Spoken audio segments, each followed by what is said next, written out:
Hey y'all, welcome to the Disposable Millennial. Cringe name, right? But give me just a few minutes to introduce myself, share some of my plans for the channel, and maybe begin to explain why I'm such a weirdo. So what's in the name? Why the Disposable Millennial? Well, the millennial part should be obvious by the white in my beard and the lack of hair on my head. I'm most assuredly a man in my late 30s. The disposable part, now, that one's a little more complicated. See, the word disposable is a horrible descriptor for a person. Life is a gift too often wasted, and many of us waste our lives because we feel, often at no fault of our own, that we aren't worthwhile. The things we experience in our lives, the people we meet, the lives we touch, they all mold the way we see the world and our place within it. Sometimes life throws us curveballs, and some people get more curveballs than others. It can be extremely easy to get buried by insecurities, regrets, and fears. It's very easy to sink away from everything, wall yourself off from everyone, and be disposable. I feel disposable a lot. I thought the feeling was relatively new, but more recently I've concluded that it's probably been with me for much longer. I can remember being 3 years old and always wanting to join in the conversation when adults were talking. Sure, I didn't always understand what they were talking about, and I probably didn't really have anything of value to offer, but I thought I did, and so I was going to share. I can also recall repeating myself to the point that people thought I had a stutter, when really I just kept repeating myself until I was sure someone had heard and acknowledged my statement.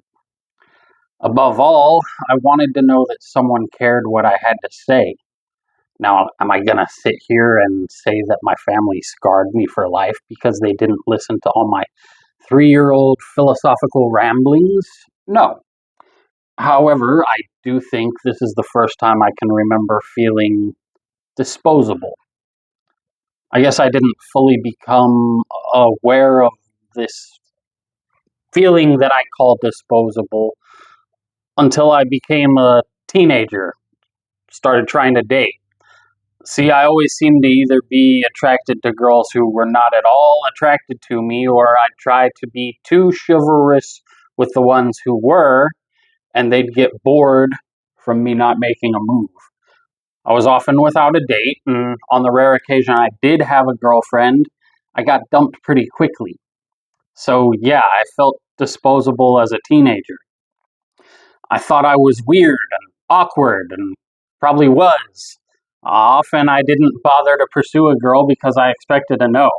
I didn't get laid till I was 19, which is probably pretty normal, but I feel it's because I felt disposable. My ex-wife changed things. She saw me, she heard me, she seemed to be genuinely interested in me. That was a game changer. I wasn't disposable anymore because she wanted me around. Later on, we built a family together, and I became the personal superhero of these two wonderful little girls. Life wasn't easy, but we had each other. I tried to make it work. I fought. I sacrificed. Ultimately, I failed. I couldn't save my ex-wife from her own demons. I could only sacrifice so much before something broke. My life was me and my little family, and it was always going to be, until it wasn't, and I was alone and disposable again. So I found myself single when I didn't want to be, 3.5 hours away from my children. My entire life was in tatters around me, and I had to fight to build myself back up and learn how to live a life drastically different from the one I had envisioned. There were days I felt like my life was over. In a lot of ways it was, but I picked myself up and started again. Ebbs and flows. C'est la vie. I worked overtime, made more money than I had ever made during my marriage, took care of my kids, made sure I got as much time with them as I possibly could, traveled with them to make sure they had memories they'd never forget, went back to school in my early 30s and managed to graduate magna cum laude with a BS in history while working 40 plus hours a week, driving an hour to and from school every day, and being the best dad I can be, all on about 3 hours of sleep a day. I'd been stuck in a rut, but I worked my way out of it. Things were going well again. At 35, I was starting a new career in teaching with more optimism than I'd had about anything in a very long time. I was making about 15 grand more than I'd been making before. I was working in the field of my degree, and I was going to inspire the next generation to love history as much as I do. Finally, things were going right for once. I got the job really easily, too. Just a quick 30-minute Zoom interview. And I secured the position at what the interviewer described as the country club middle school. In hindsight, I should have found that fishy, but I was overcome by the warm embrace of acceptance. They wanted me, and I was all in. I quickly learned that the school I had been hired at was not the image I was sold. The previous school year, the school had made the local news for the frequency of fights on campus.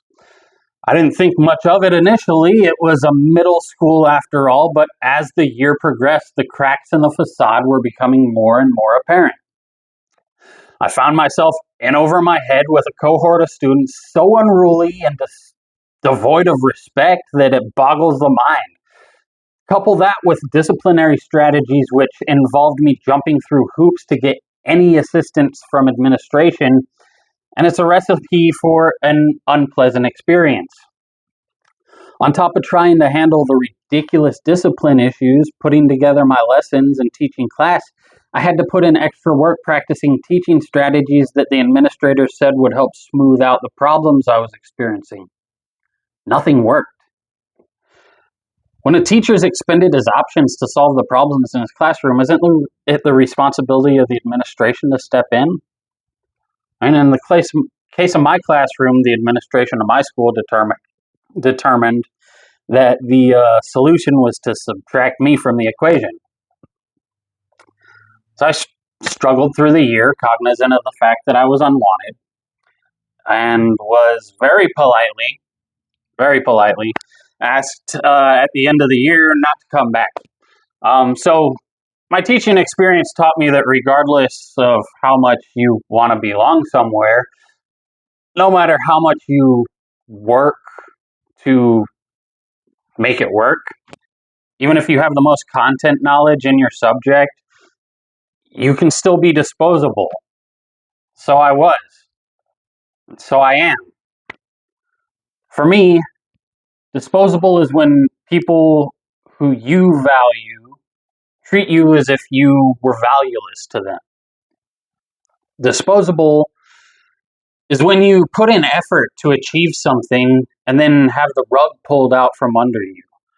Disposable is when you envision your life going a certain way and then everything goes tits up.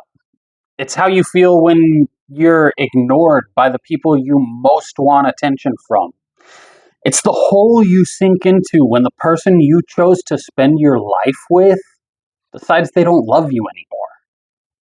It's the disappointment you feel when your dream job turns into a waking nightmare. Disposable is that nagging feeling in the back of your mind telling you that you could have done better. It's the demon on your shoulder telling you that it was all your fault. Sometimes I wonder, though, how much of this disposable feeling is my fault?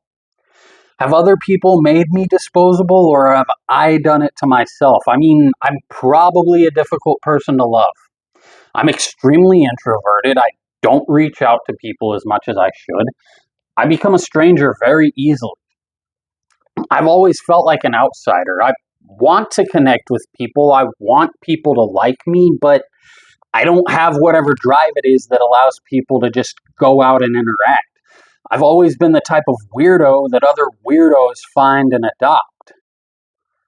Donna ISD Theater, guys, you know what I'm talking about. But my disposability is, if it's my own doing, how do I fix that? How do I put myself out there when it feels diametrically opposed to how my brain works? I guess at the end of the day, I really am just a broken toy. The question, however, is what do I do with that? Do I let my brokenness define me? Do I treat others as disposably as they treat me? Do I hide away in the security of my own mind, throw myself away before someone else gets the chance? No, if I'm a broken toy, then I want to be the one who tries to help the other broken toys feel a little less broken. Because I know how it feels to be lost. I know how it feels to be invisible. I felt the sting of rejection more times in my 38 years than I care to count. And it sucks. I don't want anyone else to feel the way I have. In my study of history, it's clear that much of the past is treated as disposable. History is vitally important, and it's also extremely fragile. People neglect it, ignore it, flat out deny it exists. Other people work tirelessly to preserve it and rehab it for the benefit of future generations. I want to be one of those people. I want to make indispensable what others would as soon throw away. I want to nurture an appreciation for history and others because I feel it's important and I have worthwhile things to say. So that's one of the things I want to do with this channel. I want to focus on the overlooked and seemingly mundane. I want to provide a spotlight for people and stories that might otherwise be overlooked. I want to provide an outlet for not only my creativity, but also the creativity of others. I want to do video essays like this where I wax philosophical. I want to do documentary style videos. I want to do an interview series highlighting people's personal histories. I might even do a comedy sketch or two. Poetry reading. Did I mention I'm a self-published poet of mediocre verse? I hope to work toward a steady release schedule, so look for all that stuff coming soon. I want to give back to a world that's so often given me pain because that's who I am. I don't want anyone to feel the way I feel. I hope that the work I do here will help ensure they don't. So I invite you to come along. My name's Josh. I'm not the disposable millennial, and neither are you.